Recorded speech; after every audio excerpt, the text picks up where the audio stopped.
26 csapat lépett a homokos pályára a Balaton Open nemzetközi strandkézilabda kupán. Keszthely már negyedszer ad otthont a strandkézilabda élet egyik legrangosabb nemzetközi rangadójának. A látványos mérkőzések 3 napon át szórakoztatták a sportot kedvelő strandolókat és az érdeklődőket a Keszthelyi városi strandon.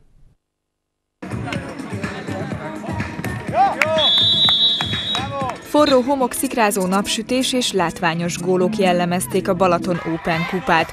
A hazai és a nemzetközi strandkézilabda krémje jött össze a keszthelyi strandon, hogy megmérettessenek egymással. 26 csapat 7 különböző országból érkezett, amit látjátok mögöttem, 3 pályán zajlanak folyamatosan egészen este 10 óráig a mérkőzések, ahol lámpafényes meccsekkel fogjuk zárni a mai napot.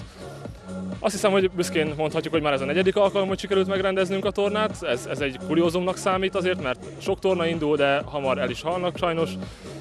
Meglehetősen büszkék vagyunk erre az eredményünkre igazából, és ahogy a visszajelzésekből halljuk, minden csapat szeretettel és boldogsággal jön ide. Amellett, hogy egy rendkívül színvonalas és nívós verseny szokott lenni, már csak a résztvevő csapatok miatt is, hiszen akár ha csak az orosz válogatott tagjait említjük itt, vagy az Európa-bajnok horvátokat, akik szintén itt vannak a csapatukkal. Az jó! Bravo! Az edzők a pályaszélén adtak instrukciókat a játékosoknak a minél eredményesebb játék érdekében. A strandkézilabdában nem véletlenül dobnak látványos gólokat, ugyanis ezekért dupla pont jár. A 2 pontos gól az úgy néz ki, hogy a játékos felugrik, a levegőben csinál egy 360 fokos fordulatot, és bedobja, ez a 2 pontos gólunk. Igazából ennyi, tömör lényege. Esetleg még úgy lehet 2 pontos gólt szerezni, hogyha a kapus lövi a hálóba a labdát, vagy pedig ilyen kínai figurából, úgymond légpasszból sikerül pontot szereznünk.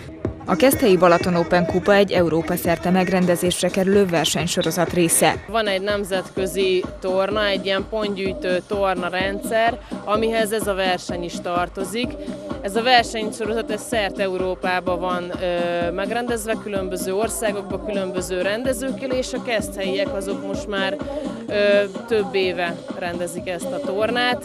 Nagyon nagy sikerrel mondhatom. A nyár során Európa különböző pontjai megrendezett strandkézilabda kupasorozatnak szigorú kritériumrendszere van. Az Európai Kézilabda Szövetség képviseletébe veszek részt ezen a tornán, ugyanis ennek a European Beach Tournak van egy kritériumrendszere, ami alapján a pontokat osztják a csapatoknak, és tulajdonképpen én ezeket a kritériumokat, illetve a verseny igazságos, tisztességes, fair play szerinti lebonyolítását vizsgálom, ezért felelek, és ezt igazolom vissza nekik.